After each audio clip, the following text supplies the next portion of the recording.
Je vais passer la parole à Pascal Barret, donc maire d'Aradon et élu au Parc naturel régional, pour nous faire l'ouverture de cette visio. Donc, bonjour tout le monde. Merci Madeleine. Je suis effectivement maire d'Aradon. Je n'ai pas eu tout le monde lors de la première étape de ce projet. Je suis chargé au sein du PNR de la commission valorisation économique et la marque Valeur Parc, en tant qu'élu, bien sûr, hein.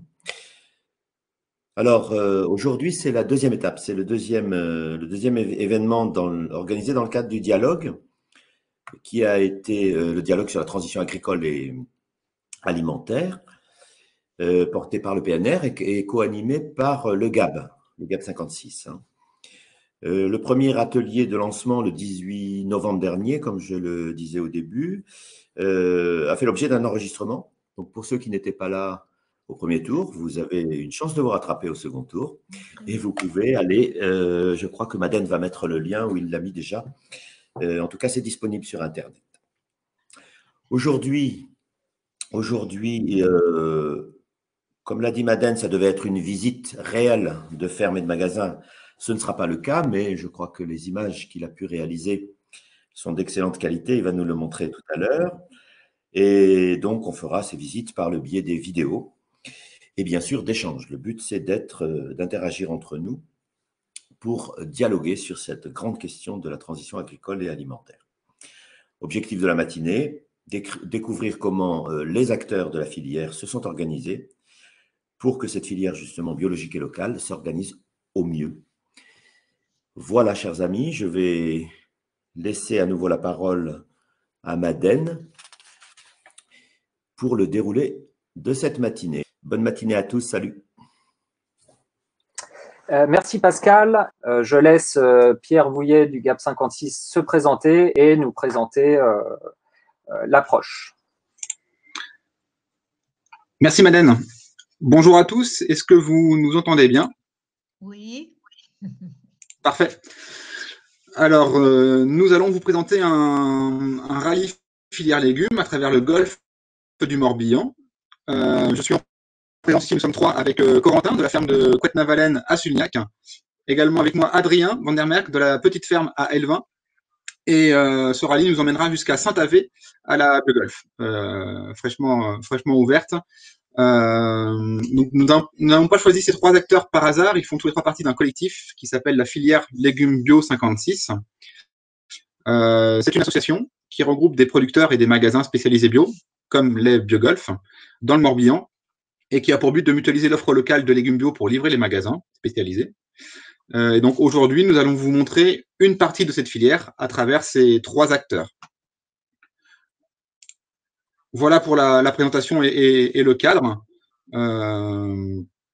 Et juste, j'ai pas présenté ce qu'était le GAB 56, c'est le groupement des agriculteurs biologiques du Morbihan, qui est une association de producteurs et de productrices. Madeleine, est-ce que je te laisse prendre la main sur le lancement de la première vidéo? Eh ben oui, si tu veux, Pierre. Donc ceux qui étaient au lancement ont eu l'occasion et le plaisir d'entendre Marion Chauveau aussi présenter le GAB. Donc vous pouvez aussi retrouver ça dans la vidéo de lancement. La première vidéo, c'est celle qui s'appelle Couette-Navalène 1.intro. Donc je vous invite à la regarder. Elle dure 1 minute 20. Eh ben, écoutez, je vous propose de la lancer dès maintenant, chacun de votre côté, donc en coupant votre micro, du coup, qu'on n'ait pas plein de retours Enfin, d'ailleurs, il n'y a pas de son sur cette vidéo, donc on n'aura pas de problème de ce côté-là. Donc, je vous invite à la lancer maintenant, et puis on reprend la main dans 1 minute 30.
Voilà, moi c'est fini chez moi. Pierre, je vais te laisser déjà t'assurer que c'est bon chez tout le monde et puis prendre la suite avec Corentin. Ça marche, ouais. Pour nous, c'est bon aussi. On a vu toute la vidéo. Si pour tout le monde, c'est OK, maintenant, je laisse Corentin prendre le relais. Bonjour à tous, Corentin Le Drogan, installé depuis 2017 avec mon frère sur la ferme de Couette-Navalaine. C'est sur la ferme à la production, on a un GAEC, on est 5 associés et on a une SARL pour la vente avec également les 5 mêmes associés. Moi à la base, j'ai fait des études d'ingénieur informatique et suite au départ en retraite de mon père et de ses frères, les anciens associés, on a décidé de s'installer. Voilà ce que je peux dire. Moi, mon rôle sur la ferme, c'est plutôt sur la partie production dans le GAEC. Voilà pour cette première vidéo, ce que je peux vous dire.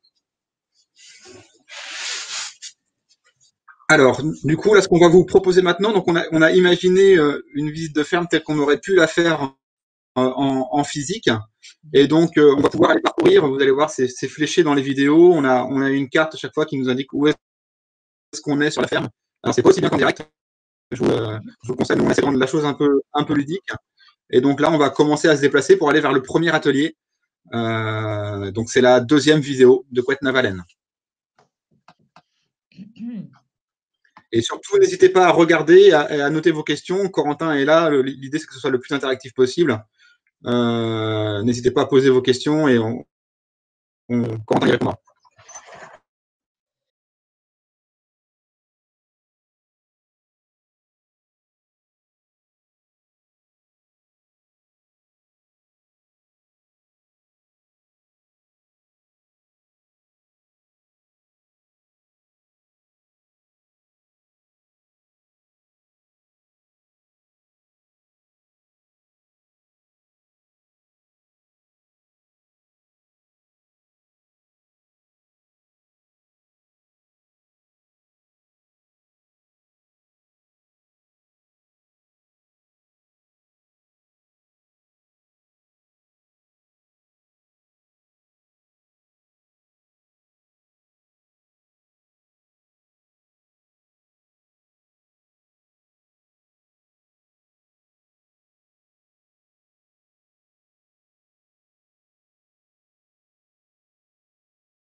Je vais peut-être me lancer dans les questions. Donc, quelles sont les différentes productions de légumes que vous avez? On voit les oignons, mais peut-être que vous pouvez nous décrire les différentes productions. Oui, alors du coup, c'était la suite du témoignage avec la deuxième vidéo. On allait justement parler de ça. Alors sur la ferme, déjà on a une SAU d'à peu près 80 hectares qu'on a passé en bio. On a commencé la conversion il y a maintenant 5 ans. Et donc à part une partie fruits rouges qu'on va passer en conversion l'année prochaine, l'ensemble de la ferme maintenant est en bio. Et donc en production, on a une quarantaine de légumes différents, que ce soit en plein champ. En général, on est sur une trentaine d'hectares chaque année en plein champ et 2 hectares sous abri. Donc dans la vidéo, l'exemple c'est la plantation en ce moment d'oignons blancs sous la serre en verre. Et donc ces oignons blancs seront récoltés au printemps.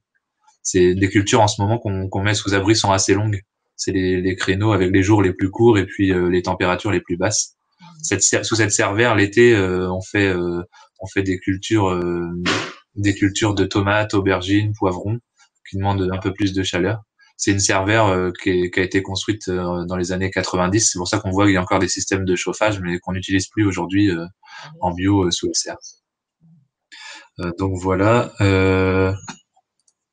Sur la ferme, en plus d'être 5 associés, on a également 4 postes en CDI, 3 postes en CDD de mai à octobre et une dizaine de saisonniers sur mai à septembre. Donc là, pour la partie oignon, là, c'est des plants qu'on reçoit en motte ou alors qu'on sème nous-mêmes en motte et qu'on vient planter sur un paillage à la main. On travaille comme ça sous abri, que ce soit sous la servère ou sous la partie serre multichapelle qu'on va voir après dans une autre vidéo avec la culture des carottes. On va se déplacer sur la 3e vidéo qui s'appelle Couette Navalène 3 production de carottes. Et donc sur la carte qu'on vient de voir, là c'est sur la serre qui est un petit peu en dessous, donc ce sont des tunnels plastiques. Je vous propose, si tout le monde est prêt, de lancer la vidéo numéro 3 qui s'appelle Couette Navalène 3 production de carottes. Ok. Et donc pareil, Corentin va vous expliquer cette fois-ci la production de carottes.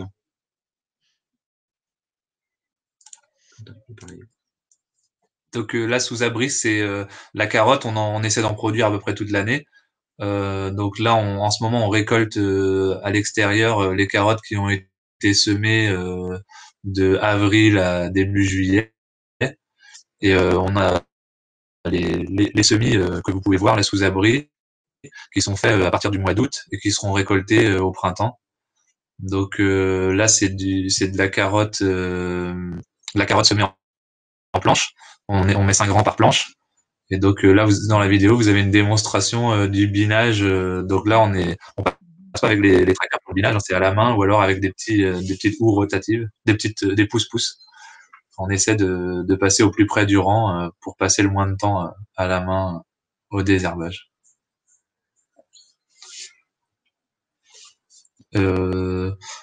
On fait entre l'abri et l'extérieur, on fait à peu près 2 hectares de carottes chaque année.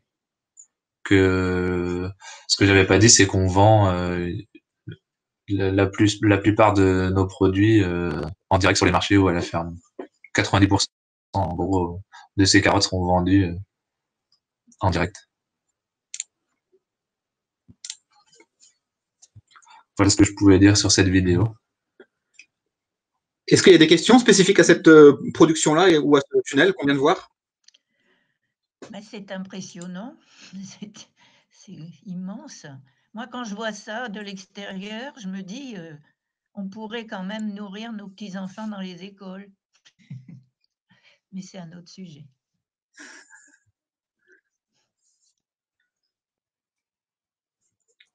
Sur la carotte. On essaie déjà de vendre. Comment? On essaie déjà de au maximum vendre en local sur les marchés du coin et donc aujourd'hui avec la création de la filière, il y aura une bonne partie de ces légumes qui seront vendus dans les magasins du secteur du PNR justement. Est-ce que tu as une idée de la quantité de carottes que tu produis, Corentin, sur une année? Non, j'ai pas. En fait, les carottes qu'on voyait sous abri, on ramasse beaucoup en botte au printemps, mais comme ça de tête, j'ai pas les chiffres. C'est plusieurs tonnes de carottes chaque année, mais j'ai pas les chiffres en tête. Désolé. Combien d'hectares? 2. 2 hectares carottes sur 80 tonnes. Non, moins. Sur un rendement, on va prendre un rendement qui n'est pas marseillais, on 30 tonnes à l'hectare de carottes. Ouais. Donc il y a 2 hectares, donc on peut imaginer 60 tonnes de carottes pour une année classique de production, sans aléas climatiques, voilà, sans rater. Et c'est un des produits qui nous demande le plus de temps en main d'œuvre, notamment avec le désherbage qui est assez exigeant sur ce produit. La carotte met assez longtemps à lever et à couvrir le rang. Donc c'est un des produits les plus exigeants en main d'œuvre. Est-ce qu'il y a besoin Alors, je vous propose de d'arrosage? passer à la vidéo numéro 4. Ah, pardon. Pardon. Oui, Est-ce qu'il y a oui, sous besoin abri. de... Oui, Sous voilà. abri, il y a de l'arrosage. Oui, c'est ce qu'on voyait sur la vue aérienne. Il y a un bassin de retenue d'eau et qui nous permet d'irriguer, que ce soit sous la serre en verre ou sous les multichapelles, qui nous permet d'irriguer les cultures. Après, à ces saisons-ci, on essaie d'irriguer le moins possible, car avec la météo, ça sèche pas vite sous les abris et on a souvent de la pourriture sur le feuillage de la carotte, par exemple. Parce que là, on le voit pas sur la vidéo, elles ont été décachées, mais elles étaient cachées avec un filet parce qu'il y a la mouche de la carotte qui fait pas mal de dégâts. Donc pour se protéger, on met un filet, mais le problème c'est qu'on a de la pourriture qui peut se mettre sous le filet avec l'irrigation. Corentin, une question sur les Alors, je vois qu'il y a une amendements. question dans le chat que je vais poser à toi. Comment est faite la rotation des cultures et les sols doivent s'appauvrir? Comment sont faits les amendements? Donc la rotation des cultures, on essaie maintenant qu'on a un nouvel abri, jusque-là c'était compliqué, et avec le passage en bio et le nouvel abri, on essaie de revenir le moins souvent possible. Après, c'est vrai qu'on n'est pas sur des rotations de 5 ans, en carotte notamment, on est plutôt sur 3 ans, quoi. Tous les 3 ans, on revient avec une planche de carottes au même endroit. Et au niveau des amendements, donc il y a un apport en fumier qui est fait chaque année. Et autrement, on essaie de semer un couvert si c'est possible entre les cultures. Là, la partie où il y a les carottes, par exemple, on avait du haricot rame aussi, qui est une légumineuse pendant l'été. Donc voilà. Sinon, on a du bouchon organique qu'on apporte aussi au début de chaque culture. Et du coup, juste pour le couvert, c'est ce qu'on appelle un engrais vert. On aura l'occasion de le voir tout à l'heure dans une prochaine vidéo. En extérieur, ouais. Ouais.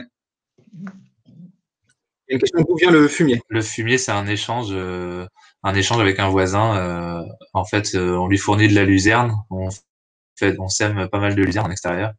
Et donc, on fait un échange de luzerne-fumier. Et le fumier, on le laisse composter entre 6 mois et 1 an avant de l'apporter dans les abris.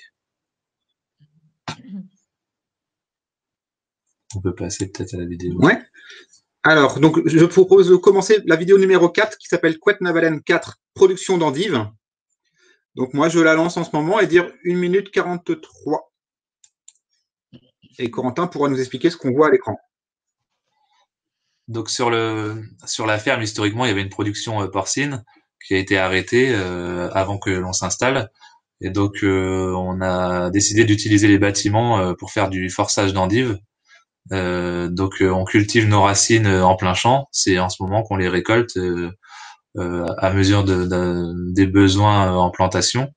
Et donc, on vient les forcer dans ces chambres noires. En fait, on essaie de garder l'obscurité. On vient les forcer sur une couche de mélange de compost et ça fait un terreau, en fait. C'est un compost qui a travaillé pendant 3 ans, qu'on fait sur la ferme, et on vient forcer les racines dans ce compost. Je pense qu'il y aura la question, c'est vrai que l'endive, avec le champignon peut-être, c'est une des cultures qui sont tolérées sans contact direct avec le sol dans le cahier des charges bio. Après, il y a plusieurs façons de forcer. Il y a du forçage d'endive qui est fait en bac dans de l'eau. Nous, on a quand même décidé de garder ce contact de la racine avec la terre, quoi, avec du compost. Là, vous pouvez voir les endives qu'on va ramasser la semaine prochaine sur la vidéo. Alors, il y avait des questions, je crois, j'ai vu défiler. À qui revendent-ils leurs produits? Donc, Corentin. Nous, c'est principalement sur les marchés, comme je le disais en début de vidéo, et autrement directement à la ferme. On a quelques restaurateurs qui viennent. Cette année c'est compliqué, mais qui viennent autrement sur le marché. On a du mal à mettre en place les livraisons. On a de la demande là-dessus sur les livraisons, mais ça nous demande beaucoup de temps, donc on a du mal à mettre ça en place. Et puis maintenant, on a le nouveau débouché de la filière qui est en train de se lancer. Donc, on va en parler un peu plus après. Et donc, il y avait une question également de Monsieur Loueza. Mettent-ils des intrants chimiques de synthèse dans leur culture? Oui. Non, pas dans les cultures que l'on voit là en vidéo. Il n'y a pas d'apport d'engrais chimiques. En fait, c'est en bio, quoi. Tout ce qu'on voit là, c'est des cultures qui suivent le cahier des charges bio. Voilà, avec la spécificité de la production d'endives qui a une dérogation pour pouvoir faire le forçage en hors-sol. Parce que c'est une des premiers fondements du cahier des charges de l'agriculture biologique. Il y a interdiction de faire du hors-sol, à part, comme l'a expliqué Corentin, le forçage de l'endive et la production des champignons, qu'on retrouve notamment dans les deux coques, les champignons du Morbihan de Rémingol. Voilà, ce sont deux productions qui ont une dérogation pour finir la production en hors-sol. La racine qui est cultivée en plein champ se suffit à elle-même pour produire l'endive que l'on récolte ensuite. Et pas de ravageurs. On peut peut-être passer. Ouais, je laisse. Vous n'avez pas de ravageurs sur toutes ces cultures. Ah, si. Comme je disais, sur la carotte, notamment, il y a la mouche de la carotte. Et la protection qu'on a pour la carotte, c'est de mettre un filet anti-insectes. On protège les cultures beaucoup avec des filets.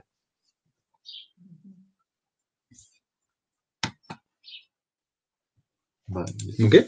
Eh ben, je propose, du coup, là, on a vu des productions en sous-tunnel et une production de forçage sur une ancienne porcherie. Je vous propose d'aller en plein champ et de commencer la vidéo qui s'appelle Couette Navalen 5 plein champ, prod plein champ.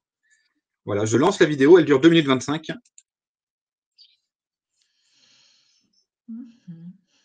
Je peux peut-être, du coup, en même temps que vous regardez la vidéo, en parler. Donc ça, c'est une parcelle qui se trouve, une des parcelles les plus près que l'on a de nos bâtiments. Cet été, c'était la production de salade dans cette parcelle.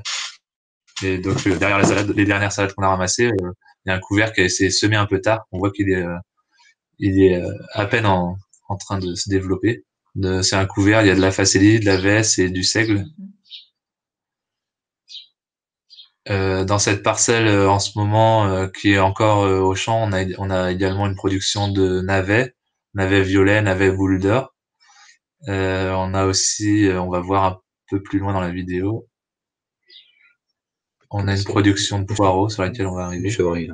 Ah, passage de chevreuil. On a des dégâts avec le chevreuil. Sur cette parcelle, on a de la salade, de la chicorée. On voit qu'elle est broutée, mais bon, c'est des dégâts qui restent acceptables, quoi. On n'a pas l'intérêt de monter une clôture tout autour de la parcelle pour le peu de dégâts qui est engendré. Et donc là, on arrive sur la parcelle de poireaux. Les poireaux, ils sont plantés en juin.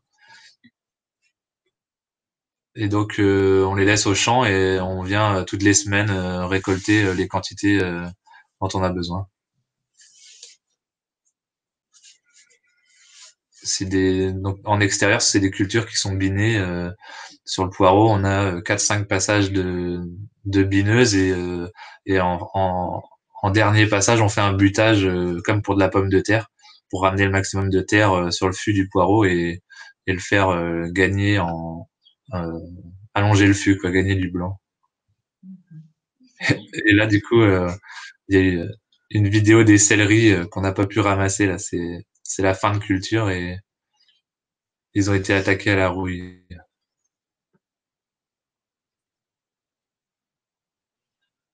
Dans cette parcelle, on avait également du brocoli. Il nous reste un peu de choucal et on avait du chou-fleur, du céleri boule, du chou-lisse. On essaie en plus de respecter une rotation, on essaie aussi d'associer les cultures en fonction du matériel utilisé pour le planter et pour le biner. Tout ce qui est chou-céleri est planté au même écartement, donc c'est plus simple quand on va au champ avec le tracteur pour le binage d'avoir toutes ces cultures les unes à côté des autres.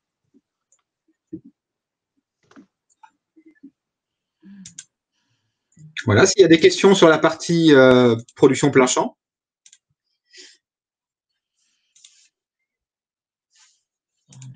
Je laisse un peu de temps. Sur le chat, il n'y a pas de. Non. Non, non, Ok. Eh ben, je vous propose de passer. Donc là, on a vu toute la partie production qu'on a balayée largement. On a vu en tout cas les sites, les différents endroits où étaient produits les légumes sur la ferme. Avant de quitter la ferme de Couette-Navalen, je vous propose de regarder la dernière vidéo qui s'appelle Couette-Navalen 6, lavage de carottes. Et donc là, on est en bout de chaîne. Donc c'est la dernière étape de la production de carottes avant la commercialisation. Donc je vous propose de lancer la vidéo. Et donc, en même temps que vous regardez la vidéo, on a une parcelle de carottes du coup en plein champ qu'on récolte quand on a des créneaux météo intéressants, parce qu'on a des sols quand même assez lourds chez nous. Et donc, quand on a un créneau, on essaie de récolter un maximum de palox qu'on stocke après en chambre froide. Et donc ici, vous pouvez voir à mesure des besoins à la vente, on sort les palox on prend au chariot élévateur. On investit dans des palox et des chariots élévateurs pour essayer de limiter la charge en fait, pour que nos salariés et nous-mêmes portons le moins possible. Et on est équipé, donc c'est assez simple hein, l'équipement de lavage sur la ferme. C'est un tambour pour toutes les racines et un tapis. Je sais pas si on voit le lavage des poireaux. Il y avait le lavage des poireaux aussi juste à côté. C'est un tapis. C'est les deux seuls outils qu'on a au niveau du lavage. Et donc on remplit le tambour d'un côté avec les carottes. Et en sortie, comme on va le voir tout de suite, les carottes sortent du tambour propre, repassent sous un jet. Et donc sur le tapis, ça nous permet de les trier une première fois. Parce que malgré les filets anti-insectes, on a quand même aussi d'autres insectes dans le sol qui attaquent la racine. Et donc, une fois arrivé à la récolte, on a des problèmes de taches noires souvent sur la carotte.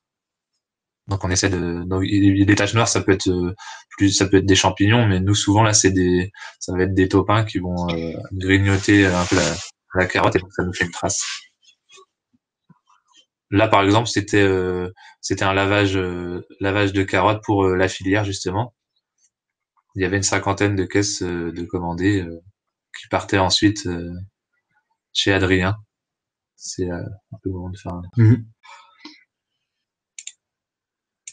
Donc je peux parler de la filière peut-être. Ouais. Une autre vidéo. Non, sur la ferme, c'est bon, après on fait la transition. Ouais, okay. Est-ce qu'il y a des questions sur cette partie-là, lavage? Donc, on vous a montré le lavage de la carotte, parce qu'on a décidé aujourd'hui de suivre un peu le circuit de la carotte, donc de chez Corentin jusqu'à la Biogolf. Mais s'il y a d'autres questions, on aurait pu vous montrer également le lavage du poireau. Je vois qu'il y a une question dans le chat de Isabelle. Le couvert d'hiver est laissé en place jusqu'à quand? Et comment est-il détruit? Donc là, les couverts qu'on a en ce moment, donc c'est beaucoup de seigle et de facélie. Avec le créneau météo là qu'on a, la petite fenêtre cette semaine, on essaie encore de semer un peu de seigle par endroit. Et donc ces couverts sont détruits à mesure qu'on a besoin de la place au printemps. Les premières salades vont arriver fin février, début mars, si on arrive, s'il n'y a pas trop de pluie et qu'on arrive à aller dans les champs. Et donc c'est détruit soit avec des disques par endroit ou d'autres outils. En fait, on enfouit. En général, nous, ce qu'on fait, c'est qu'on broie le couvert une première fois et après on le laisse sur place et on l'enfouit au moment du travail du sol.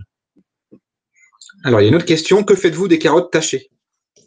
Ben ça, il y a de la demande à la ferme. On a plusieurs clients, soit qui ont des chevaux ou des animaux. Et, en fait, nous, autrement, on appelle ça la partie autoconsommation. On est pas mal à travailler sur la ferme, donc chacun repart un peu avec ses carottes tachées, parce que c'est vrai qu'en magasin, c'est pas forcément accepté, mais nous, ça nous dérange pas. La tâche, elle est vraiment superficielle. C'est dommage de jeter, c'est vrai, une carotte pour une seule tâche. Alors, toujours en continuant les questions, ce que je vous propose, là, nous allons quitter la ferme de Couette-Navalen, mais Corentin reste avec nous. Je vous propose de lancer la vidéo qui s'appelle Petite ferme intro. Juste une dernière question. Oui, juste, on lance cette vidéo. En fait, c'est une vidéo de route qui va nous permettre de poser des questions. En gros, c'est la route qui sépare la ferme de Couette-Navalen jusqu'à la petite ferme. Donc, il n'y a pas grand-chose à dire. Voilà, je vous propose de lancer cette vidéo-là et de continuer à poser des questions. Oui, pourquoi est-on obligé de laver pardon. les carottes? On ne peut pas les laisser avec la terre? Ça les abîmerait peut-être moins, non? Si. Oui, on propose les deux. C'est vrai qu'en les laissant avec la terre, la conservation Moi, je sais que ça est sèche, hein, meilleure. s'il y a toute cette Après, verdure. du coup, oui, bah, il faut. En fait, il y a des gens qui aiment mieux les avoir déjà propres, mais on vend les deux. Oui, d'accord. Et juste pour revenir donc sur la transition avec Adrien pour la filière, donc on vient d'intégrer nous le projet filière en janvier cette année et on rejoint donc Adrien sur le projet et moi dans cette filière en fait mon rôle c'est de gérer un peu le dispatch des commandes des magasins entre les producteurs. Nous c'est un débouché intéressant et qui reste local. Donc c'est plus intéressant que d'envoyer, comme on pouvait avoir l'habitude, nos produits sur le mine de Nantes notamment ou d'autres grossistes. Ok. Et nous, donc les commandes, on les prépare le lundi matin et le jeudi matin à la ferme. Et ça nous demande donc 1 à 2 personnes en général. Les volumes sont quand même encore assez faibles, mais ça, c'est en train de se mettre en place. Donc je vais laisser ma place à Adrien de la petite ferme. Alors, il y avait une question sur la taille des exploitations. Quelle est la taille moyenne des exploitations de maraîchage dans le Morbihan 80 hectares, c'est assez rare. Oui, c'est assez rare. J'ai pas la taille moyenne, par contre, vous avez la réponse assez facilement en allant sur le site du GAB FRAB. Donc, vous tapez GAB FRAB sur Internet et là, vous avez l'Observatoire de la production. J'ai peur de dire une bêtise. Alors, bien sûr, on est bien en dessous des 80 hectares pour une ferme en maraîchage. Il y a une moyenne qui est faite en fonction de la production, donc vous allez avoir cette réponse-là. Donc, Observatoire de l'agriculture biologique sur le site GAB FRAB. Et les chiffres du site datent de 2018, donc assez récent, ça a peu évolué depuis. Donc, on est encore sur la vidéo. S'il n'y a pas d'autres questions, on va peut-être abréger cette vidéo-là. On suit une Clio qui fait la route, vous l'avez bien compris. L'idée, c'était aussi de rappeler un peu qu'on voulait faire vraiment le circuit et vraiment un rallye. Donc, on se déplace physiquement de ferme en ferme. Alors, je vous propose peut-être aller à la fin de la vidéo. On arrive du coup chez Adrien Vandermerg, donc producteur à la petite ferme à Elvin, que je vais laisser se présenter. Donc, bonjour à tous, moi c'est Adrien Vandermerg, je suis petite ferme. Donc on parlait de taille d'exploitation. Nous, c'est un petit peu encore autre chose. On a 142 hectares, donc uniquement de plein champ, en bio depuis 2013. On a repris plusieurs exploitations à suivre, en fait, qui nous ont amené à avoir jusque cette surface-là. Donc on est sur production de plein champ et de saison, donc une grosse saison de 6 mois et à peu près en plein été, printemps, été, automne.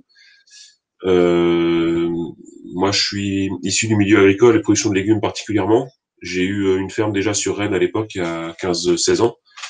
Et on a quitté 8 ans après Rennes pour arriver sur Elvin dans le Morbihan pour se réinstaller, mais cette fois-ci en agriculture biologique. Voilà. Je suis associé avec ma femme Aurélie. On est tous les deux sur la ferme avec 3 salariés en permanent et 7 ou 8 saisonniers pendant 7-8 mois. Donc on est sur le point de finir la saison cette année. Alors, une question, combien d'hectares pour la petite ferme? Je n'ai pas entendu. 142. Alors, je vous propose justement de découvrir la production de la petite ferme et de passer à la vidéo numéro 2 qui s'appelle Petite ferme 2, plantation. Et je laisse Adrien nous présenter ce qu'on voit à l'écran. Donc là, c'est une des activités principales, c'est la salade. Donc là, on est en train de planter les salades.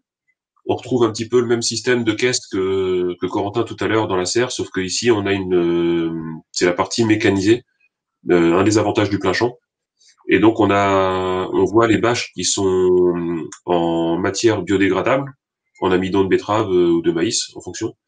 Et les mêmes modes de salade là qu'on plante donc toutes les semaines, une fois par semaine pendant 29 semaines, à peu près de fin février jusqu'à fin août, qui nous permettent de vendre salade et autres produits de fin avril jusqu'à fin octobre, novembre pour la partie frais.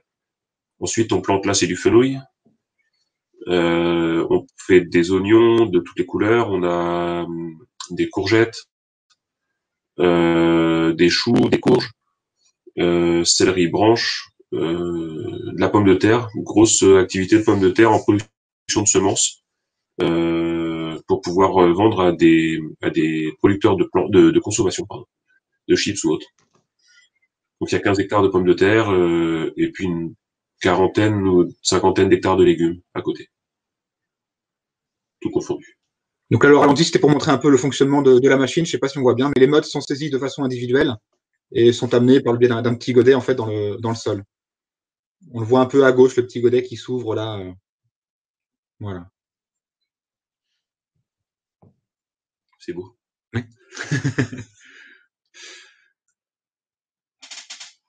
Donc là, c'est de la plantation d'ail. Ça a été fait il y a 2 semaines là. Donc là, c'est autre chose, plantation manuelle avec juste une petite assistance là pour être assis. Et on retrouvait juste à côté, avant là, un couvert végétal un petit peu dans le même, sur les mêmes explications que Corentin tout à l'heure. Hein, c'est le même fonctionnement. Sauf que le couvert que vous voyez tout à l'heure, qui était juste planté, à peine développé, vous le retrouvez là, c'est un couvert qui a été semé au mois de mai ou juin, je crois. Juillet, c'était derrière colza. Et là, on le voit beaucoup plus développé, donc qui va être détruit pour les prochaines salades de l'année prochaine. C'est extra. Est-ce que, Adrien, tu pourrais préciser Alors, à qui revendez-vous? Vas-y. Vas-y, Madeleine, pardon. Oui, excuse-moi. Est-ce que tu pourrais préciser à quelle minute de la vidéo on voit le couvert? C'était juste avant la plantation d'ail. Où le couvert, en fait, il est utilisé sur entre chaque culture. On a de la culture de vente qu'on va appeler ça, qu'elle soit de céréales ou de légumes. Et entre deux cultures, là, on peut le voir en fait juste à une 50, une 40. On utilise beaucoup le sol couvert en permanence pour éviter le lessivage de tout ce qui est azote ou autre. Et ça permet de fixer de l'azote atmosphérique déjà quand on est entre deux cultures. Ça va structurer le sol, entretenir la matière organique, entretenir aussi la fibre, les sucres, nourrir les bactéries du sol, les micro-organismes ou autres. Et un sol vivant va être plus réceptif et plus souple qu'un sol inerte où la nature n'aimant pas le vide. Si on fait pas ça, on va se retrouver avec des bêtes. Moi j'appellerais ça des vérolles, mais après chacun aura son nom. C'est génial. Et donc la question à qui revendez-vous, c'est aujourd'hui quand on s'est installé il y a 8 ans, on a essayé les marchés de vente directe sur L20 essentiellement. Ça c'était plutôt Aurélie, ma femme, et moi j'étais plus sur la partie vente en gros, avec un réseau et un savoir-faire sur l'expédition de palettes de salade. Donc on envoie la partie salade, elle part sur Paris, sud de la France, l'est aussi, Strasbourg. On fait du nord de la Bretagne, Rennes, Nantes, et donc on a plusieurs clients comme ça en vente en gros, on appelle ça. Donc c'est pour des séries un peu plus complètes sur des choses plus spécialisées, quoi. On est sur quelques productions qui sont expédiées comme ça en gros, et ce qui nous a permis de prendre des places qui étaient à l'époque disponibles sans déstructurer des marchés existants, et le but était de développer les choses mais de notre côté, quoi.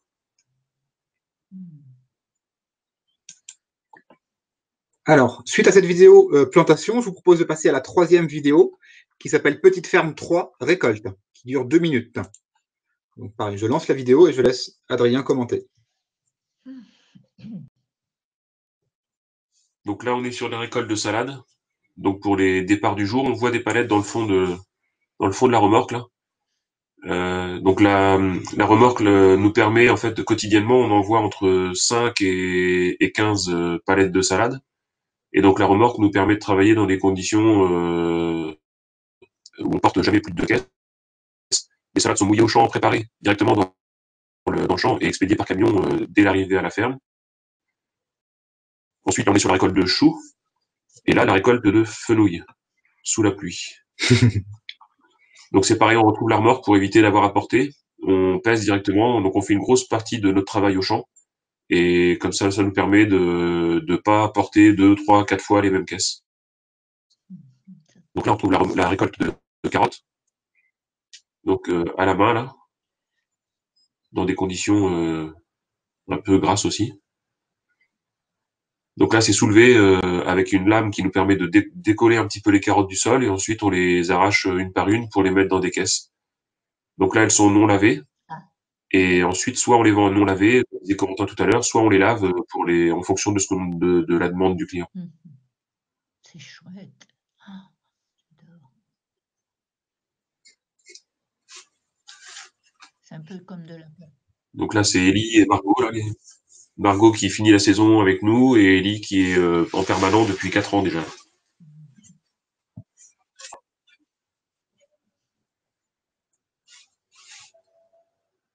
Donc ça, c'est une création, c'est quelque chose qu'on n'avait pas, qu'on ne faisait pas comme produit. Et on avait une saison qui s'arrêtait à vraiment fin octobre, mi-novembre. Et pour pouvoir aussi pérenniser des activités et des emplois en temps plein sur la ferme, par les gens qu'on a rencontrés, qui nous ont donné envie de les garder et l'envie aussi de développer l'activité, on a pu pérenniser. Donc Ellie était déjà là en temps plein, mais on a embauché 2 personnes cette année en CDI, en étant en partenariat, c'est-à-dire on fait la carotte, donc on peut vous garder, et comme on vous garde, on fait la carotte, donc on ne sait plus pourquoi on fait ou pas, mais en tout cas, le résultat est là.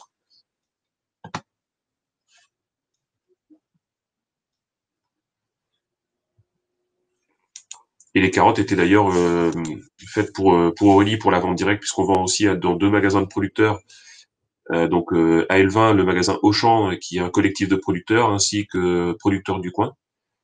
Et du coup, la carotte était faite pour cette vente directe, puisqu'on a vraiment 2 volets, la partie vente en gros, mais la partie vente directe et les produits qui sont vendus en direct, type oignons, carottes, les choux, les courges, qui sont uniquement pour le local, et la partie plus salade, qui est un historique qu'on a depuis 5 ans sur la ferme, qu'on entretient pour aussi l'aspect économique de la chose.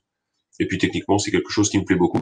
Donc on trouve un petit peu nos 2 équilibres et nos 2 personnalités sur ces choix-là de commerce.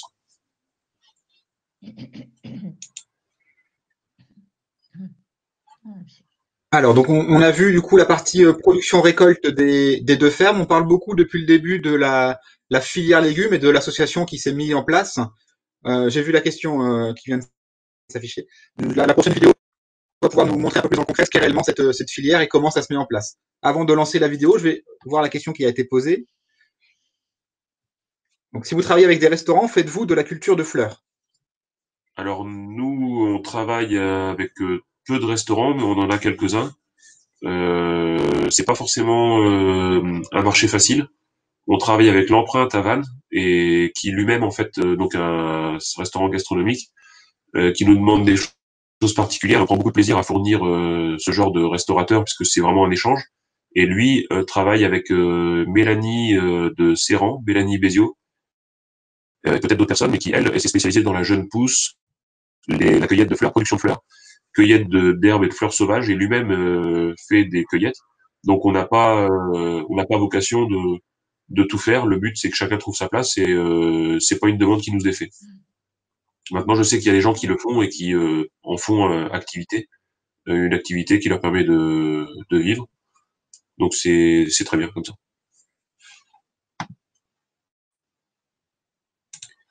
Alors du coup, là, on va passer à une vidéo qui est plus longue, qui fait quasiment 10 minutes. Je rappelle le contexte. Donc l'association Filière Bio 56 est une organisation de producteurs avec des magasins spécialisés, principalement les Biocoop. Et l'idée, c'est de pouvoir fournir en légumes bio locaux les magasins spécialisés du Morbihan. Donc c'est cette vidéo-là qu'on va voir. Je vous propose de la lancer. Elle s'appelle FLB Petite Ferme 4 Expédition. Donc elle dure 9 minutes 45 et je laisserai Adrien nous commenter les images. Donc là, on est sur la ferme, donc la petite ferme à l'Escastel, où on a centralisé l'activité de la plateforme de la filière. Donc la filière, c'est aujourd'hui 7 producteurs, 7 ou 8, je ne sais plus exactement, qui viennent 2 fois par semaine livrer leurs marchandises sur la petite ferme où on fait une distribution des productions. Donc chacun vient avec ses produits commandés par ferme. Donc là, on peut voir la ferme de Cléguérec, la Marèche de Tudual à Cléguérec.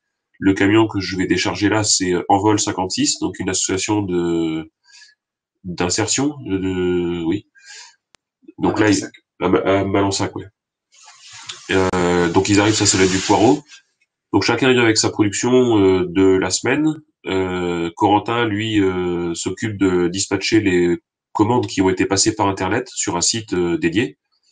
Et donc là, on peut voir les bâtiments avec chambre froide et autres. Ça, c'est plus pour mon activité, mais du coup, on profite de la plateforme la plateforme du béton, là, voilà, pour être bien. Donc ça, c'est toutes les palettes que vous allez voir. Je crois qu'il y a des zooms qui vont arriver sur les étiquettes. Donc là, c'est la Marèche, voilà. Donc Cléguérec. Ensuite, on a Grégory. On va le voir. Moi, je crois qu'on voit toutes les étiquettes. Hein. Donc Grégory Morio, c'est à Plodrin.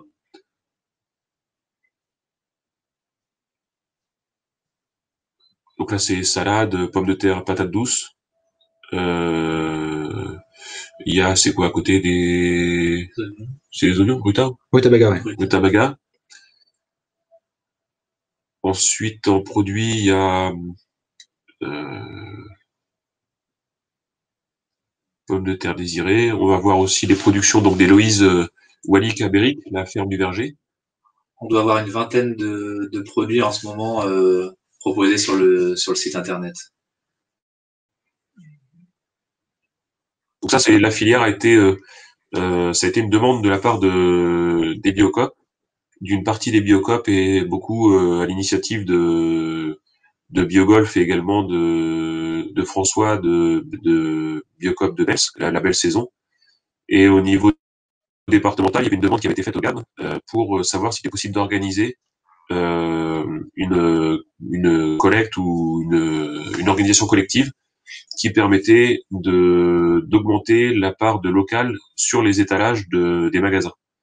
Donc il y a eu quelques réunions pour savoir comment on pouvait organiser les choses.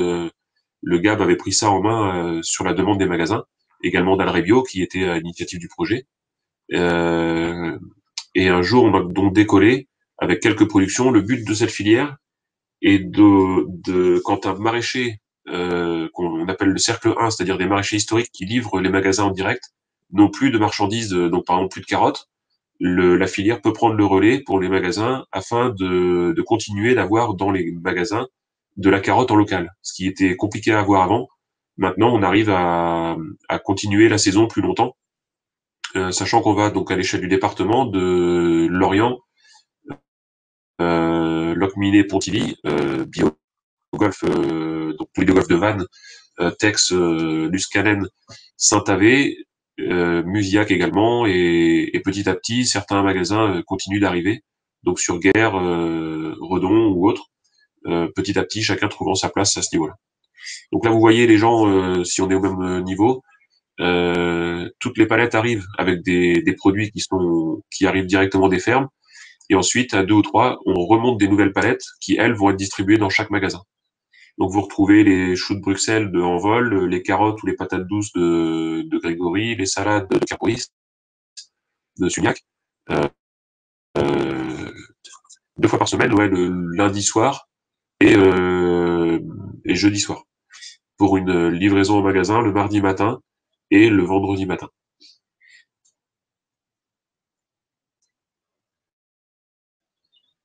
Donc là, à l'image, ce sont des producteurs et il y a une salariée, je crois, de la petite ferme qui monte leur palette. Là, il y a leur palette. Émilie, qui est salariée chez nous, et Tony, qui est salarié chez Tudual, et Héloïse, qui est avec la veste noire, là, qui est donc Héloïse Walik, la ferme du verger à Belgique. Alors, je vois qu'il y a une question dans le chat. Hein. Donc, alors, quand la filière a-t-elle été créée? Donc, c'est en fin 2019. Et par l'initiative 2, donc ça, Adrien a répondu. Et une question, les achats sont faits ensuite par les magasins ou ce sont les fermes qui commandent pour ensuite livrer leurs clients habituels? L'initiative donc c'était, on l'a dit, à l'initiative des Biocoop et le magasin bio du Morbihan. La filière elle-même a été créée il y a 1 an exactement le 15 novembre ou 13 novembre, on faisait les premiers envois avec création de l'association et utilisation d'un site internet. On était 2, donc avec Tudual, la petite ferme et la Marèche. Et ensuite, Corentin et Kerbourris et d'autres nous ont rejoints. Et là, on a pu structurer, modifier les statuts d'assaut pour pouvoir intégrer plusieurs producteurs, les magasins également. Et ça fait 6 mois à peu près qu'elle est structurée sous le nom de la filière légumes bio et que des magasins sont devenus donc adhérents de l'assaut avec une évolution vers une SIC qui devrait arriver dans les mois à venir, donc en co-construction sur toute cette partie-là, avec des évolutions qui vont arriver en fonction des attentes et des demandes, autant des producteurs que des magasins. Là, le BL, c'est le BL qu'on génère avec l'outil. On travaille avec une entreprise nantaise qui s'appelait Panier Local et qui a développé une solution qui permet aux clients de commander sur une plateforme. Donc ensuite, nous, chaque producteur nous donne ses dispos et on vient les renseigner dans l'outil. Et ensuite, on a un bon de commande par magasin que l'on se répartit en fonction des dispos de chaque producteur. Sébastien, après, le Biogolf pourra nous en parler, mais du coup, la Biocop ou le magasin bio reçoit un seul bon de livraison et une seule commande. Une seule facturation. Une seule facture. Alors que sur la palette, il y a des produits de différents producteurs du département. Il y avait une question qui est passée. Est-ce que la filière Bio 56 a des salariés? Alors, il y a eu, au début, c'est nous qui transportions nos propres commandes. Donc, la filière transportait les commandes que l'on voit en préparation. Donc, un salarié était embauché, mais c'était une demi-journée par semaine. Ensuite, on a fait le choix de passer par un transporteur. Au niveau logistique et temps de travail, c'était beaucoup plus simple à gérer pour nous. Donc aujourd'hui, il y a plus de salariés. Mais avant, c'était 4 heures par semaine ou 5 heures par semaine, donc c'était pas vraiment un poste complet. Et la création ou les volumes se développant, on va être amené sûrement un jour à avoir quelqu'un, mais on ne sait pas si c'est plutôt un animateur, un préparateur de commandes, quelqu'un de polyvalent. Comment on s'organise par rapport à tout ça? Donc aujourd'hui, on a fait le choix de l'assumer nous-mêmes pour éviter de solliciter de la trésorerie pour cette partie-là. Mais de toute façon, la structuration en SIC, société civile d'intérêt collectif, va nécessiter à un moment ou à un autre l'embauche de quelqu'un, voire même du coup la création d'une activité de transport peut-être pour pouvoir maîtriser la chaîne de A à Z. Alors, il y a une question de la Marmite Bretonne, donc transformateur à Plougoumelaine. Bonjour, on peut adhérer à la filière Bio 56? Alors, tous les magasins, en fait, comme on est en construction, en co-construction, on fait des demandes et il faut qu'elles soient validées par les producteurs ainsi que par les magasins. Donc c'est là on est en train de construire tout ça. Et donc petit à petit, les gens nous rejoignent. Pour les Biocop, c'était à leur demande, donc c'est assez facile. Et pour les nouveaux magasins comme la Marmite, par exemple pour Loïc, il faut qu'on se rencontre et qu'on discute pour savoir comment on peut fonctionner. Est-ce que les choses sont, est-ce qu'on est tous d'accord pour aller dans le même sens, comment on intègre des nouveaux acheteurs, des nouveaux clients, avec donc du coup des nouvelles politiques de prix, des nouveaux besoins aussi. Et à ce moment-là, est-ce que si tout est calé et bien et ça va dans le même sens, il n'y a pas de raison tout ça c'est assez simple, juste discuter. L'idée aussi, c'est quand même que les magasins soient autant impliqués dans cette filière que les producteurs.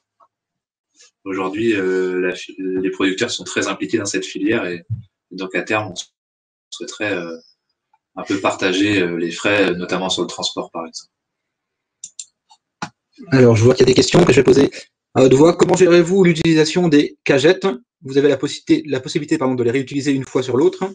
Première question. Alors, les cagettes, aujourd'hui, on a fait le choix d'être sur des cagettes en bois. Le bois est réutilisable, mais légalement, la loi nous l'interdit. C'est un emballage à usage unique. Donc, dans les faits, on peut les réutiliser, mais nous, comme ça part en magasin, on n'a pas forcément la capacité à les récupérer. Donc, on s'est posé des questions justement sur la filière, d'une filière structurée. Est-ce qu'on avait possibilité de prendre de l'emballage récupérable. Est-ce qu'on pouvait faire fonctionner des camions avec du gaz naturel? Est-ce qu'on peut réduire notre impact? Est-ce qu'on peut toutes ces questions-là sont des questions qui sont en attente de réponse, parce qu'après il y a un coût quand même. Et est-ce que c'est techniquement faisable? Donc je pense que les idées sont bonnes, et il nous faudra un peu de temps pour mettre des choses en œuvre et des choses en place, mais il faut pas se tromper. Il faut être dans les bonnes questions pour pouvoir être dans les choses efficaces et pas s'éparpiller. La question des caisses plastiques, c'est une très bonne question. Maintenant, le bois, la façon dont sont gérées les productions de colis bois ou de caisses de cagettes, c'est pas non plus des mauvaises choses, quoi. Et il y a une autre question, combien de magasins sont livrés et avez-vous une charte pour les magasins? Alors les magasins aujourd'hui, on en livre entre 10 et 12. Et la charte, justement, c'est des choses que c'est l'éthique au même titre que la technique est à construire. C'est une jeune filière, une jeune structure où on va aujourd'hui sur vraiment des choses. On est encore dans l'essentiel. Après la charte, c'est quelque chose qui va être construit avec les magasins, les producteurs autour d'une même table. Et ça, c'est pas forcément des choses qu'on a encore eu le temps de mettre en place, mais évidemment, il en faut une, justement pour définir quels sont les besoins, les envies, et qu'est-ce qu'on met dedans. Est-ce que s'il y a un coût, par exemple, à l'utilisation de caisses réutilisables, est-ce que les producteurs l'assument complètement? Est-ce que les magasins l'assument complètement? Est-ce qu'on fait un moitié-moitié? Est-ce que c'est quelque chose qui est un souhait ou pas? Et donc définir des priorités pour continuer d'avancer sur des éthiques fortes et surtout territoriales.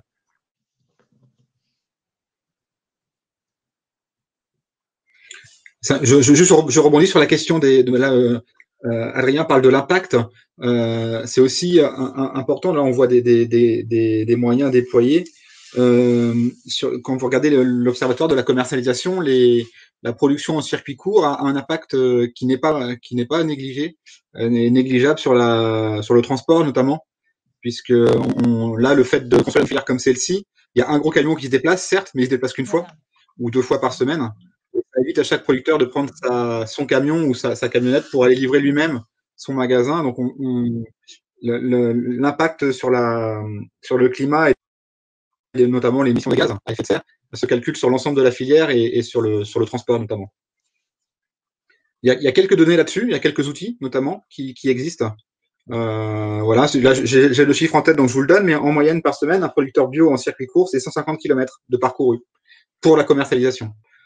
Voilà, donc c'est beaucoup moins en circuit long. Je pense qu'il y a des points positifs à chaque système et voilà, chacun de contrôler son impact aussi de sa commercialisation. Alors, s'il n'y a pas de questions, on va passer du coup au troisième intervenant, troisième acteur. Alors, on n'a pas de vidéo de transition cette fois-ci parce qu'on n'a pas fait le parcours. Donc, je vais laisser Sébastien se présenter. Donc, je me présente, je m'appelle Sébastien Hervé. Moi, ça fait 20 ans que je travaille au sein de la coopérative Biogolf du Pays Vantais, une coopérative qui a 30 ans. J'ai occupé différents postes en fait au sein de la coopérative et ces 10 dernières années, j'étais responsable du magasin dans la zone de Luscanem, sur la commune de Plérin. Depuis 1 an, je suis venu épauler, comment il s'appelle, François Auger, qui travaille à la coopérative de Bels, la Belle Saison, et qui est un peu à l'initiative du projet de la filière 56. Et donc en fait pour l'aider à co-construire et puis pour co-construire les maraîchers. Et donc Biogolf me délègue en fait cette mission au sein de la coopérative de me rapprocher et de co-construire avec les maraîchers et les autres coopératives. Et pour ce faire, je suis en fait l'interface entre tous les magasins Biocoop du Morbihan et la filière 56. Voilà. Donc la filière 56, comment il s'appelle, Adrien vous en a déjà parlé. Pour nous, c'est la possibilité de relocaliser une grande partie même de nos achats plateformes sur des productions sur le territoire. On s'est rendu compte qu'au niveau de notre, comme Adrien en parlait tout à l'heure, on a un premier cercle qui est le cercle 1, qui sont nos fournisseurs locaux, qui sont généralement entre 30 et 40 km, ce sont nos fournisseurs principaux. La définition des produits locaux chez Biocoop, c'est jusqu'à 150 km. Le souci, c'est qu'au-delà de 30 à 40 km, nous avions des difficultés d'approvisionnement parce que pour un fournisseur, venir livrer 10 caisses de carottes, par exemple, au-delà de 40 km, en termes de logistique et de coût, ça devenait inintéressant, voire même un peu, comment dire, pas intéressant du tout, en fait. Donc, l'intérêt, en fait, des Biocoop du Morbihan et l'intérêt des Biocoop du bassin Ventais, c'est évidemment de pouvoir relocaliser, du coup, une partie des productions qui étaient prises sur la plateforme Biocoop de Mélès, plateforme de Rennes, en fait, sur le bassin de production, en mutualisant les productions. C'est-à-dire que, comme disait Adrien tout à l'heure, quand on n'a plus de carottes sur notre cercle 1, on peut passer directement à un cercle 2, dont il fait partie, dont les 7 maraîchers font partie. Ce qui nous évite d'avoir des produits commandés sur plateforme rennaise, qui parfois sont hors département, hors région, et qui peuvent même parfois être hors France, hors pays. Donc, ce qui était complètement ridicule de faire venir de la carotte du sud-ouest de la France, alors que même si on n'en a plus dans notre cercle 1, il y en a de disponibles autour de l'Orient ou il y en a de disponibles autour de notre pays. Voilà. Et donc, c'est un partenariat, c'est une co-construction maraîcher, Biocoop et GAP 56 là-dessus. Voilà. Si vous avez des questions.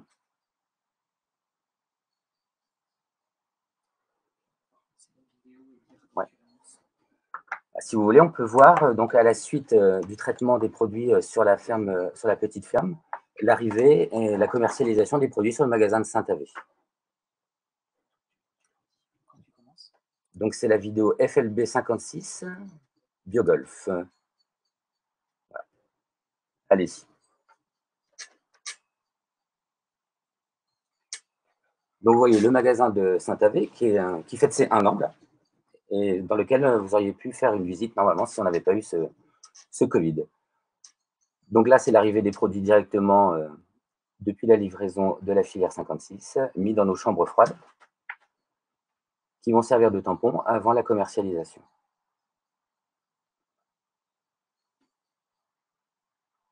Donc, bien évidemment, ce ne sont pas des pommes, ce sont des oignons.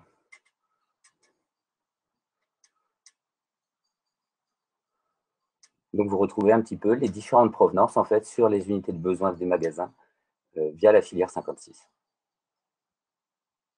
Cercle 1, Mathieu Séné.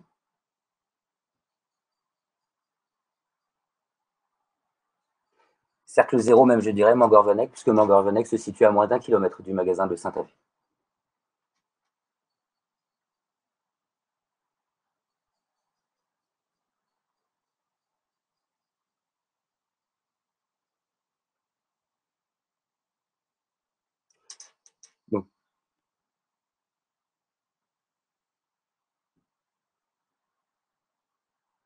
Donc la mise en rayon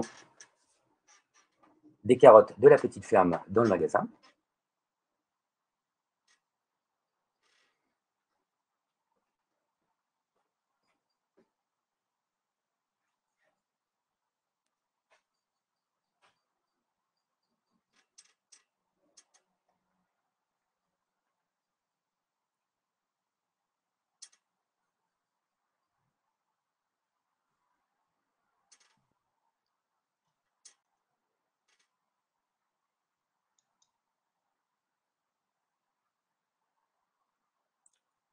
Donc vous retrouvez au niveau de la présentation donc les étiquettes bleues qui précisent les produits locaux.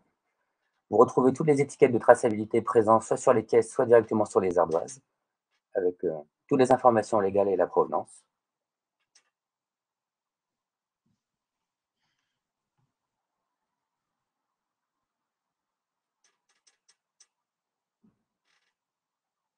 Donc là, on ne le voit pas, mais dans le haut du rayon, vous avez également quelques petites photos qui ont été faites des différents producteurs pour pouvoir comment dire, vraiment identifier un nom.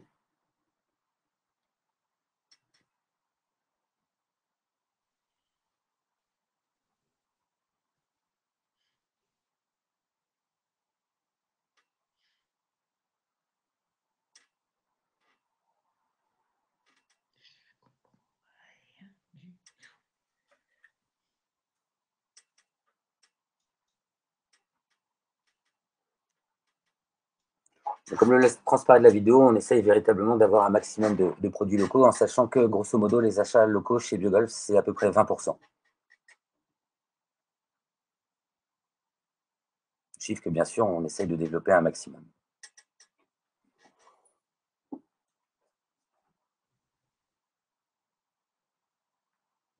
donc le primaire lambda. Merci Madeleine.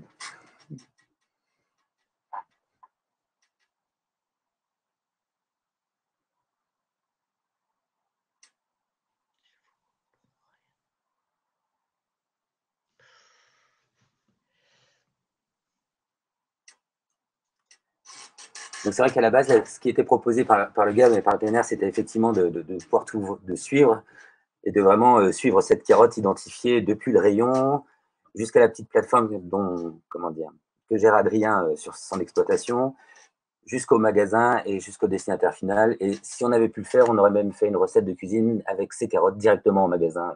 Voilà. Tu vois les questions. Alors, je vais remonter le fil des questions, Sébastien, que je vais donner à haute voix. Ouais. La première que je ne vais pas oublier, hein, donc quelle est la différence entre le bio et le naturel, des modalités de culture aux modalités de vente? Alors ça va être un peu long de tout décrire de la culture jusqu'à la vente, mais l'agriculture biologique respecte un cahier des charges. Tout à fait. C'est un signe officiel de qualité qui est reconnu par l'État, au même titre que d'autres comme AOP, AOC, Label Rouge et IGP. Voilà, ce sont les signes officiels de qualité reconnus par l'État, et donc ça respecte un cahier des charges strict. Et donc tout acteur de la filière, qu'il soit producteur ou distributeur, doit s'engager et se faire contrôler, puisque c'est un label qui est contrôlé par un organisme certificateur, le plus connu étant, je pense, EcoCert, qui parlera à tout le monde, mais il y en a d'autres, il y a Bureau Veritas, Certipack. Donc voilà, donc en gros, c'est un cahier des charges de production et de distribution et de transformation. Et donc, le naturel, il n'y a pas de cahier des charges, on peut y mettre un peu ce qu'on veut. Ouais. Un peu fourre-tout en fait comme notion, en sachant que sur les magasins Biogolf, sur les magasins Biocop en général, il y a un contrôle donc EcoCert régulier et en plus des contrôles internes qui sont diligentés par Biocop auprès des bureaux Veritas ou Eurofin, et ils viennent 1, 2, 3 fois par an contrôler le magasin. Ouais. Sur l'autre question, alors une question pour savoir si les pros ont des besoins d'appro de manière spontanée. Faites-vous des tarifs spécifiques? Alors, des besoins d'appro de manière spontanée? Je ne suis pas sûr de bien comprendre la question. Savoir si les pros ont des besoins d'appro de manière spécifique. Ah, est-ce que Biocop vend à des pros peut-être? Les magasins vendent à des clients professionnels. Et je sais que par exemple sur les magasins Biogolf, on peut adhérer puisque c'est une coopérative d'adhérents. Donc l'adhésion est pas obligatoire, mais pour avoir une remise, il la faut. Et il y a une version professionnelle en fait de l'adhésion qui permet d'avoir une remise supplémentaire que celle d'un adhérent classique. Ok. Alors, une autre question, 20% de local au global sur tous les produits du magasin, et quel est le pourcentage pour les légumes? C'est moi qui me suis mal exprimé, c'est 20% des légumes. Sur le reste du magasin, on est plutôt autour de 13 à 15% en fonction de la saisonnalité des produits. Voilà. En sachant que le taux moyen d'achats locaux sur Biocop France est plutôt autour de entre 11 et 13%. Ok. Alors, une question, quelle est la plus-value économique pour les maraîchers de passer par cette filière de distribution locale? Biocop achète-t-il mieux les légumes? Eh ben, je vais peut-être laisser aux maraîchers qui sont avec moi le soin de répondre. Bah justement, c'est les choses, la notion de tarif, la notion de volume, qu'on travaille régulièrement justement avec Sébastien, qu'on essaye de mettre en place pour trouver des bons compromis. Il faut que tout le monde trouve son compte. Nous, on le trouve parce qu'on est sur une organisation un petit peu différente où on collectivise, on mutualise les coûts. Les Biocop, par contre, les magasins n'ont pas forcément capacité à payer le produit à n'importe quel prix. Donc, c'est une construction du prix qu'on arrive à faire de façon ascendante en expliquant nos contraintes et ce qu'on peut demander. Et si c'est entendu par les magasins, ben, on valide un prix. Un prix qui est le même pour tout le monde dans la filière. C'est un petit peu ça, quand on voit les demandes qui sont faites pour les pros. Alors, peut-être la question, c'est plus orienté sur les pros par rapport au Biocop, mais on a aussi la demande, comme Loïc, tout à l'heure de la marmite, tu nous as demandé, pour une adhésion, aujourd'hui, l'adhésion implique que les règles sont les mêmes pour tout le monde. Et donc, une fois qu'on a défini un prix qui correspond au magasin, ben, c'est comment on fait pour faire évoluer ces choses-là. Aujourd'hui, la construction, elle est faite ensemble. Ok. Alors, pouvez-vous redire quelles sont les dimensions des cercles d'approvisionnement local? Est-ce que Sébastien, je te laisse répondre? Oui, pas de souci. On a un cercle 1. Le cercle 1, ce sont nos fournisseurs historiques locaux directs. Généralement, ce cercle 1 s'étend entre 30 et 40 km autour des magasins. Comme je disais, au-delà, il y a des coûts comment dire, qui sont incompressibles et qui rendent inintéressant finalement pour le producteur de venir nous livrer. Il y a également des coûts carbone. Enfin voilà, il y a pas mal de choses qui rentrent en ligne de compte. Pour Biocop, un produit local, c'est un produit qui est acheté dans les 150 km autour d'un magasin. Ce qui veut dire qu'à un moment donné, on se retrouvait avec des fruits et légumes à 30-40 km, pas de problème. Entre 40 et 150, bah, il n'y avait rien et on passait directement à la plateforme. L'idée est que ce cercle 2, donc cette filière 56, vienne à cet endroit-là prendre cette place qui était vacante pour quand on n'a plus de carottes sur le pays vantais, eh bien c'est de la carotte du pays lorientais qui peut venir. Et on reste en fait sur un approvisionnement local et régional. Voilà. Et je dirais même, on arrive même à découvrir en fait un cercle 0 au niveau des magasins, puisque comme à Saint-Avé, il y a la ferme de Mangorvenec qui est à moins de 800 mètres du magasin et qui ne livre que Saint-Avé. Voilà. Je pense que c'est clair. Alors, une autre question. Quelle gestion avez-vous des rebuts, donc des refuges, dans votre magasin? Les proposez-vous à des associations? Donc, on a un contrôle des dates. Alors, je prends en global, hein, mais sur l'épicerie, on contrôle les dates. Et souvent, par exemple, en ce moment, c'est la banque alimentaire qui fait des appels aux dons dans les grandes surfaces. Donc, je sais qu'en ce moment, certains produits, avant qu'ils soient abîmés ou avant qu'ils soient trop tard, on leur a proposé.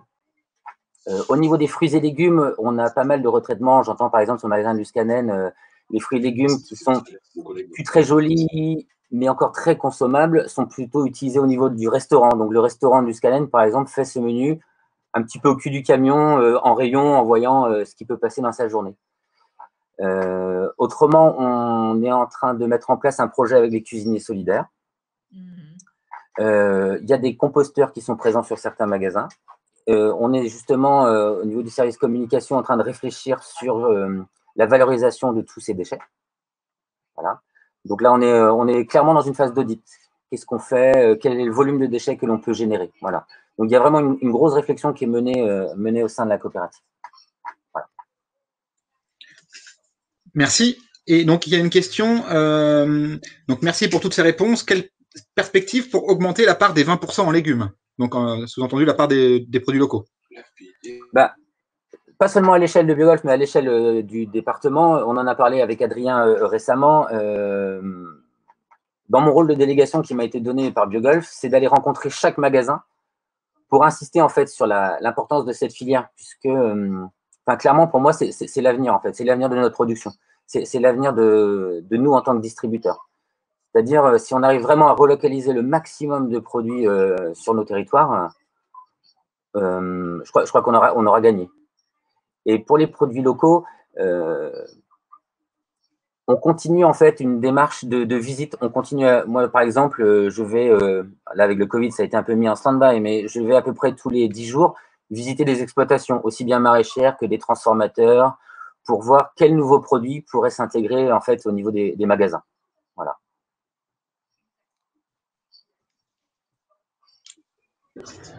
Merci Sébastien. Avec plaisir. Est-ce qu'il y a, je vois que dans le chat, je crois que j'ai rien oublié. Si vous avez maintenant la possibilité de poser des questions à l'oral.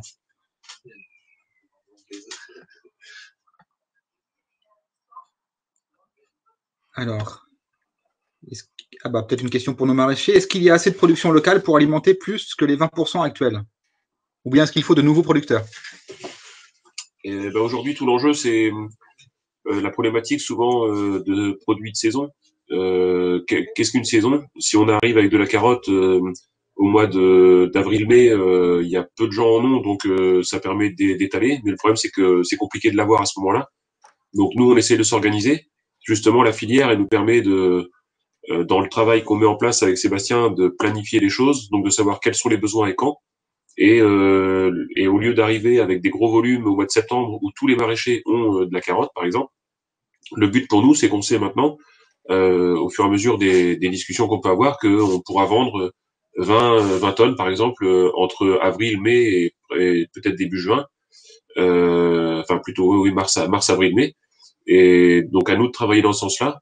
Après, des nouveaux producteurs, oui, de toute façon, le but est d'ouvrir à des magasins, à des producteurs également, ou à d'autres acteurs différents. D'ailleurs, ça peut être aussi les transporteurs qui peut être intégré dans une réflexion globale.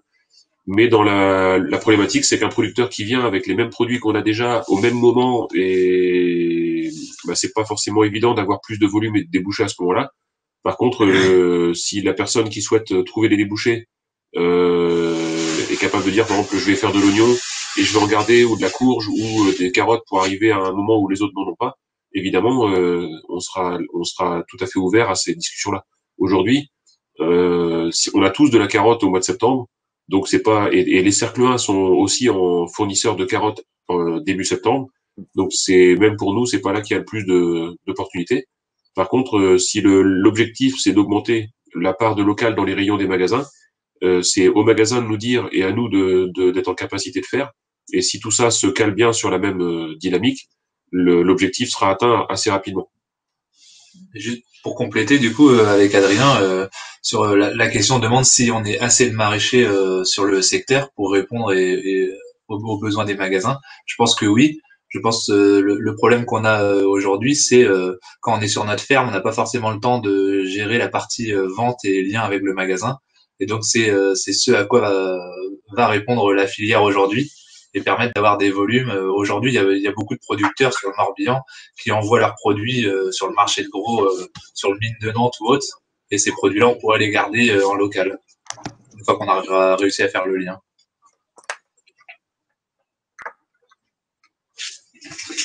Voilà, il y a une question qui vient donc de s'afficher. Alors, il y a plusieurs questions, pardon. Quelle habitude alimentaire doit-on aussi modifier pour s'adapter aussi à vos cycles de production? Voilà, je pense qu'Adrien a dû répondre par la saisonnalité, notamment. Oui, bah, vraiment... Vas-y, Sébastien. Excuse-moi, Adrien, de t'avoir coupé. La saisonnalité, puisque en magasin, il n'est pas rare qu'on nous demande des produits encore hors saison. C'est-à-dire, on nous demande de la tomate à Noël. Les gens ne comprennent pas que la pomme, il y a un moment donné, ben, on n'en a plus non plus. Enfin, il y a aussi toute cette, comment dire, ouais, tout ce travail sur la saisonnalité. Cette compréhension des clients, des adhérents, qu'effectivement, il y a des produits, on n'en a pas toute l'année. Beaucoup le comprennent, hein, mais il y a encore une bonne frange qui, voilà, qui va pas trouver normal de ne pas avoir sa tomate pour son plateau de Noël. Qui ne va pas comprendre que dans nos magasins, on refuse tout ce qui est transporté par avion. Donc, les fruits exotiques à Noël, bah, c'est peanuts, quoi, en fait. Il n'y a pas grand-chose. Alors, il y a une question, donc, Madame Harley. Est-ce qu'il existe un lieu pour discuter de quelle production nouvelle serait intéressante dans la région pour les porteurs de projets agricoles? Le GAB. Bah, ouais. Et la chambre d'agriculture, peut-être. Ouais. Là, je vais donc pour les producteurs porteurs de projets, on en accueille régulièrement au GAB pour parler notamment de leur stratégie de commercialisation. Donc voilà, c'est des rendez-vous gratuits pour les porteurs de projets. On les reçoit et on fait un peu le point sur la production dans le Morbihan et les places éventuellement qui y a à prendre, toujours en tenant compte de leur projet initial. Et j'ai cru voir dans les participants Stéphanie, je crois, Floc. Donc voilà, le GAB fait ces choses-là. La Chambre d'agriculture le fait également. Est-ce qu'il y a d'autres questions? Si ce n'est pas le cas, je vais laisser le soin à Adrien de reprendre la parole, nous faire un peu une conclusion de ce que nous venons de voir et nous parler un peu des perspectives et voilà, perspectives d'évolution de cette filière. Du coup, on peut voir, en fait, si on fait un petit récapitulatif de tout ce qu'on a pu voir, on a vu un territoire, on a vu quasiment essentiellement même le territoire du PNR pour la réunion du jour, avec Tudual qui est un petit peu excentré, mais peu importe, l'impact, elle est là, elle est locale. On a vu des magasins qui aujourd'hui, on a vu Saint-Avé, mais on a aussi parlé de Biogolf et donc du pays de Vannes. On a aussi parlé de l'empreinte aussi pays de l'Orient ou autre. On a vu des producteurs qui étaient volontaires, on a vu des magasins qui étaient également demandeurs.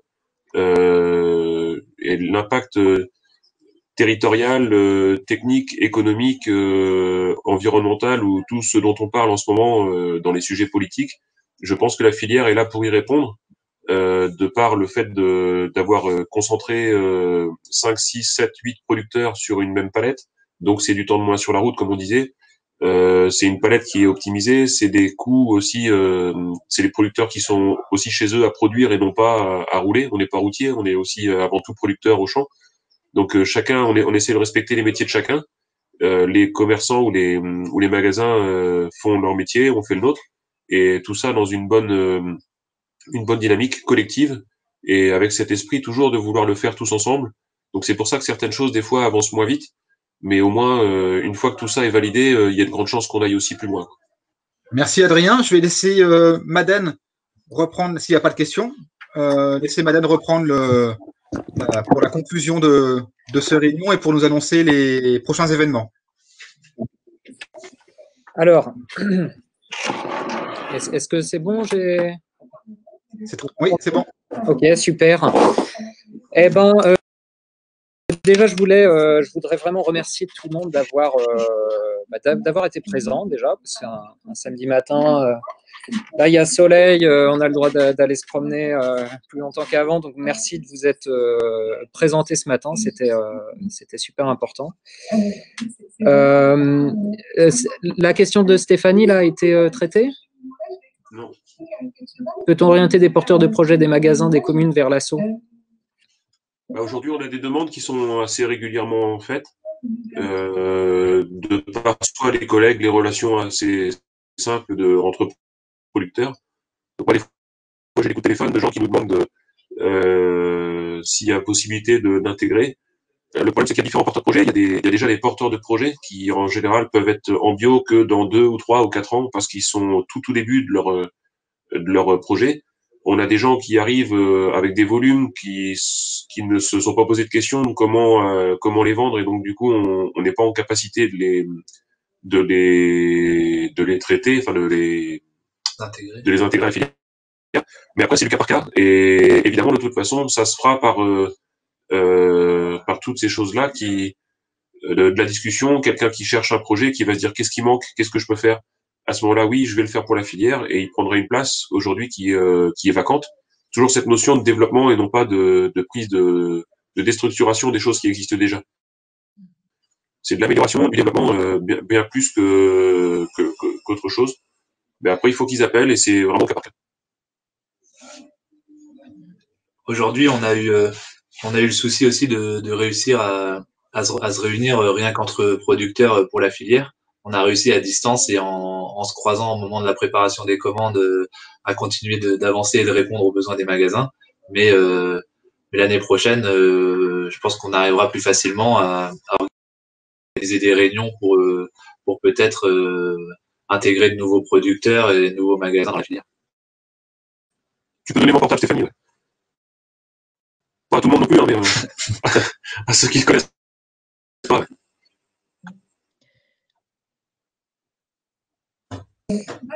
Alors, très bien, merci. Du coup, moi, j'allais conclure, mais peut-être qu'il y a d'autres questions. Allez-y, on est là pour ça. Profitez. On voit sur tout ce que l'on a vu, c'est qu'il y a beaucoup de production locale, et donc les gens se regroupent pour produire, etc.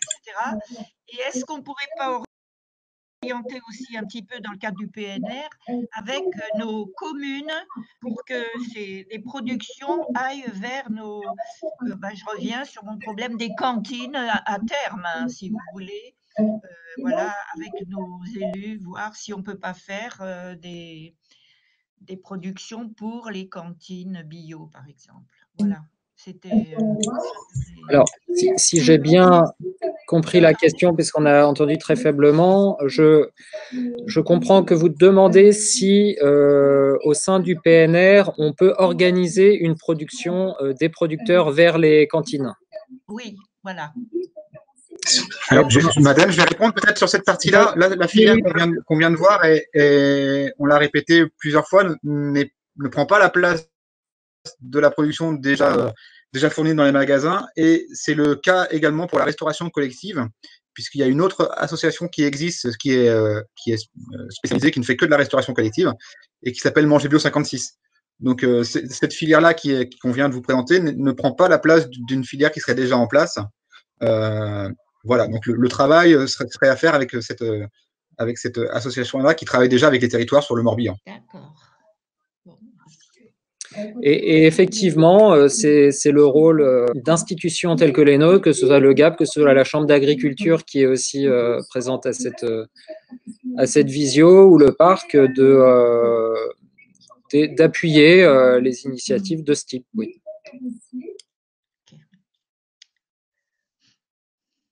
Merci vraiment d'avoir participé activement aussi avec vos questions. Je remercie surtout Corentin, Adrien et Sébastien qui nous ont beaucoup appris aujourd'hui. Certains d'entre vous, en tout cas ceux avec qui j'échange, ont reçu des informations sur la prochaine sortie, qui sera une sortie de terrain. Je vous invite à répondre au sondage sur vos dispos, me dire si ça serait plutôt le samedi ou le mercredi. Et là, on ira visiter une ferme, en l'occurrence la ferme du Vincent. Et ça sera l'occasion pour nous de lancer notre panel comme on le souhaitait, à savoir de manière plus conviviale, et d'apprendre vraiment à se connaître en se voyant.